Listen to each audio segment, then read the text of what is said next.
ಎಲ್ಲರಿಗೂ ನಮಸ್ಕಾರ. ನನ್ನ ಹೆಸರು ಶ್ವೇತಾ.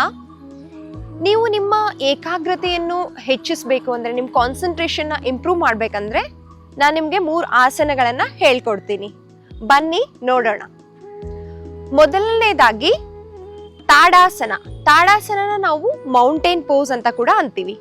ಸೊ ಇದನ್ನು ಹೇಗೆ ಮಾಡೋದು ಅಂತ ನೋಡೋಣ. ಮೊದಲನೇದಾಗಿ ನಿಮ್ಮ ಕಂಪ್ಲೀಟ್ ಬಾಡಿ ವೇಟ್ ಅನ್ನ ನಿಮ್ಮ 2 ಪಾದಗಳ ಮೇಲೆ ಕಂಪ್ಲೀಟ್ ಆಗಿರ್ಬೇಕು. ಈ ತರ ಒಂದೇ ಕಾಲ್ ಮೇಲೆ ವೇಟ್ ಹಾಕ್ಬೇಡಿ, 2 ಕಾಲ್ ಮೇಲೆ ಕರೆಕ್ಟ್ ಆಗಿ ಕಂಪ್ಲೀಟ್ ಆಗಿ ವೇಟ್ ಹಾಕ್ಬಿಟ್ಟು ಬ್ಯಾಲೆನ್ಸ್ ಮಾಡಿ ನಿಂತ್ಕೊಂಡು, ಆಮೇಲೆ ಸ್ಲೋ ಆಗಿ ನಿಮ್ಮ 2 ಕೈಗಳನ್ನ ಮೇಲೆತ್ತಿ, ಎಷ್ಟಾಗುತ್ತೋ ಅಷ್ಟು ಮೇಲೆತ್ತಿ. ನಿಮ್ಮ 2 ಸೈಡ್ ವೇಸ್ ಇಂದ ಸ್ಟ್ರೆಚ್ ಮಾಡಿ, ಕಂಪ್ಲೀಟ್ ಆಗಿ ಲಿಫ್ಟ್ ಮಾಡಿಬಿಟ್ಟು ನಿಮ್ಮ ಬೆರಳುಗಳನ್ನ ಲಾಕ್ ಮಾಡಿ. ಈ ತರ ಲಾಕ್ ಮಾಡಿಬಿಟ್ಟು ನಿಮ್ಮ ಅಂಗೈ ಮೇಲೆ ಇರಬೇಕು, ಅಪ್ ಸೈಡ್.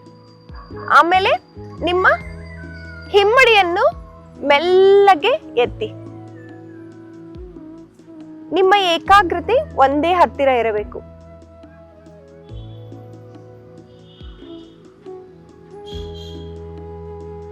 ಮೆಲ್ಲಗೆ ನಿಮ್ಮ ಹಿಮ್ಮಡಿಗಳನ್ನು ಇಳಿಸಿ 2 ಕೈಗಳನ್ನು ಕೆಳಗೆ ಬಿಡಿ. ಈ ಆಸನ ಮಾಡುವುದರಿಂದ ನಿಮ್ಮ ಏಕಾಗ್ರತೆ ಹೆಚ್ಚಾಗುತ್ತದೆ. ಅದರೊಂದಿಗೆ ನಿಮ್ಮ ಭುಜದ ಬಲ, ಸ್ಟ್ರೆಂತ್, ಫ್ಲೆಕ್ಸಿಬಿಲಿಟಿನೂ ಬರುತ್ತೆ. ಸ್ಟ್ರೆಂತ್ ಇಂಪ್ರೂವ್ ಆಗುತ್ತೆ. ಶೋಲ್ಡರ್ಸು, ಆಂಕಲ್ಲು, ಲೆಗ್ಸ್ ಸ್ಟ್ರೆಂತ್ ಇಂಪ್ರೂವ್ ಆಗುತ್ತೆ. ಇವಾಗ ಮುಂದಿನ ಆಸನ ವೃಕ್ಷಾಸನ. ಇದಕ್ಕೆ ನಾವು ಟ್ರೀ ಪೋಸ್ ಅಂತ ಕೂಡ ಅಂತೀವಿ. ಹೇಗೆ ಮಾಡೋದು ಅಂತ ನೋಡೋಣ. ಸೊ ಮೊದಲು ನಿಮ್ಮ 2 ಪಾದಗಳು ಕೂಡಿಸಿ ಜೊತೆಗಿರಬೇಕು, ಬ್ಯಾಲೆನ್ಸ್ ಮಾಡಕ್ಕೆ ಹೆಲ್ಪ್ ಆಗುತ್ತೆ. ಸೊ ಈ ತರ ನೀವು ಸೆಪ್ರೇಟ್ ಡಿಸ್ಟೆನ್ಸ್ ಇಟ್ಕೊಂಡ್ರೆ ಸೊ ಬ್ಯಾಲೆನ್ಸ್ ಮಾಡೋದು ಕಷ್ಟ ಆಗುತ್ತೆ. ಸೊ ನೀವು ಬ್ಯಾಲೆನ್ಸ್ ಮಾಡ್ಬೇಕಂದ್ರೆ 2 ಪಾದಗಳು ಜೊತೆಗಿರ್ಬೇಕು. ಇವಾಗ ನಾನು ಮೊದಲು ಎಡಗಡೆ ತೋರಿಸ್ತೀನಿ. ಸೊ ನಿಮ್ಮ ಎಡಗಾಲಿನ ಅಂಗಾಲನ್ನ ನಿಮ್ಮ ಥೈ ಹತ್ರ ತಗೊಂಡ್ ಬನ್ನಿ. ನಿಮಗೆ ಇದು ಕಷ್ಟ ಆಗುತ್ತೆ ಅಂದ್ರೆ ನೀವು ನಿಮ್ಮ ಆಂಕಲ್ ಹತ್ರ ಇಡ್ಬೋದು. ಬಟ್ ನೀವು ಇಲ್ಲಿ ಇಡಬೇಡಿ, ನೀ ಹತ್ರ ಇಡಬೇಡಿ, ಯಾಕಂದ್ರೆ ಇಂಜುರಿ ಆಗೋ ಚಾನ್ಸಸ್ ಇರುತ್ತೆ. ಸೊ ನನಗೆ ಫ್ಲೆಕ್ಸಿಬಿಲಿಟಿ ಇರೋದ್ರಿಂದ ಸೊ ನಾನು ಹಿಪ್ ಹತ್ರ ತಗೊಂಡ್ ಬರ್ತೀನಿ. ಎಷ್ಟಾಗುತ್ತನೋ ಅಷ್ಟು ಹತ್ರ ತಗೊಂಡ್ ಬನ್ನಿ. ಆಮೇಲೆ ಇದು ಸಮವಾಗಿರ್ಬೇಕು. ಈ ತರ ಬೆಂಡ್ ಮಾಡಬೇಡಿ, ಈ ತರ ಮೂವ್ ಮಾಡಬೇಡಿ, ಸಮವಾಗಿರ್ಬೇಕು. Parallel to the ground. So parallel ಆಗಿರ್ಬೇಕು. ಇವಾಗ ನೀವು ಬ್ಯಾಲೆನ್ಸ್ ಮಾಡಿದ್ಮೇಲೆ ಈ ತರ ಮೊದಲು ಬ್ಯಾಲೆನ್ಸ್ ಮಾಡ್ಕೊಳ್ಳಿ. ಬ್ಯಾಲೆನ್ಸ್ ಆದ್ಮೇಲೆ 2 ಕೈಗಳನ್ನ ಮೆಲ್ಲಗಾಗಿ ಮೇಲೆತ್ತಿ.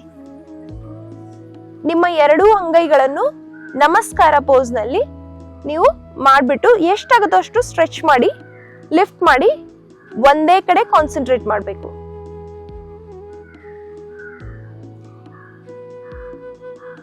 ಇವಾಗ ಮೆಲ್ಲಗೆ ನಿಮ್ಮ 2 ಕೈಗಳನ್ನ ರಿಲೀಸ್ ಮಾಡಿ, ನಿಮ್ಮ ಪಾದವನ್ನು ಬಿಡಿ, ರಿಲ್ಯಾಕ್ಸ್ ಮಾಡಿ. ಈ ಆಸನ ಮಾಡೋದ್ರಿಂದ ಒಂದು ನಿಮ್ಮ ಹಿಪ್ ಫ್ಲೆಕ್ಸಿಬಿಲಿಟಿ ಮತ್ತೆ ಸ್ಟ್ರೆಂತ್ ಕೂಡ ಇಂಪ್ರೂವ್ ಆಗುತ್ತೆ. ಇನ್ನೊಂದು ನಿಮ್ಮ ಏಕಾಗ್ರತೆ ಕೂಡ ಇಂಪ್ರೂವ್ ಆಗುತ್ತೆ. ಯಾಕಂದ್ರೆ ಬ್ಯಾಲೆನ್ಸ್ ಮಾಡೋದು ತುಂಬಾನೇ ಕಷ್ಟ. ಸೊ ನೀವು ಮೊದಲು ಇಷ್ಟು ಬ್ಯಾಲೆನ್ಸ್ ಮಾಡಿದ್ಮೇಲೆ ನೀವು ಕೈ ಎತ್ತಬೇಕು. ಬ್ಯಾಲೆನ್ಸ್ ಬರಲಿಲ್ಲ ಅಂತಂದ್ರೆ ಸೊ ನೀವು ಒಂದೇ ಒಂದು ಪಾಯಿಂಟ್ ಹತ್ರ ಕಾನ್ಸಂಟ್ರೇಟ್ ಮಾಡ್ತಾ ಹೋದ್ರೆ ಬ್ಯಾಲೆನ್ಸ್ ಮಾಡ್ಬೋದು. ಸೊ ಇದರಿಂದ ನಿಮ್ಮ ಕಾನ್ಸಂಟ್ರೇಷನ್ ಕೂಡ ಇಂಪ್ರೂವ್ ಆಗುತ್ತೆ. ಮುಂದಿನ ಆಸನ ಗರುಡಾಸನ ಅಥವಾ ಈಗಲ್ ಪೋಸ್ ಅಂತ ನಾವು ಅಂತೀವಿ. ಸೊ ಇದನ್ನ ಹೆಂಗ್ ಮಾಡೋದು ಅಂತ ನೋಡೋಣ ಬನ್ನಿ. ಮೊದಲು ನಾನು ಏನ್ ಮಾಡ್ತೀನಿ ಅಂದ್ರೆ, ನನ್ನ ಬಲಗಾಲ್ ಇದೆಯಲ್ಲ ಅದನ್ನ ಲಿಫ್ಟ್ ಮಾಡ್ತೀನಿ. ಲಿಫ್ಟ್ ಮಾಡಿಬಿಟ್ಟು ಇದನ್ನ ಈ ತರ ಬೆಂಡ್ ಮಾಡಿ ನನ್ನ ಎಡಗಾಲಲ್ಲಿ ಲಾಕ್ ಮಾಡ್ಕೋತೀನಿ. ಮತ್ತೆ ಸೇಮ್ ನನ್ನ ಎಡಗೈನ ಬಲಗೈಯಲ್ಲಿ ಲಾಕ್ ಮಾಡ್ಕೊತೀನಿ. ಸ್ಲೋ ಆಗಿ ಸ್ವಲ್ಪ ಬೆಂಡ್ ಆಗಿ ಬ್ಯಾಲೆನ್ಸ್ ಮಾಡಿ, ಒಂದೇ ಹತ್ರ ಬ್ಯಾಲೆನ್ಸ್ ಮಾಡಿ. ನಿಮ್ಗೆ ಎಲ್ಲಿ ಕಾನ್ಸಂಟ್ರೇಟ್ ಮಾಡೋಕ್ಕಾಗುತ್ತೋ ಅಷ್ಟು ಕಾನ್ಸಂಟ್ರೇಟ್ ಮಾಡಿ.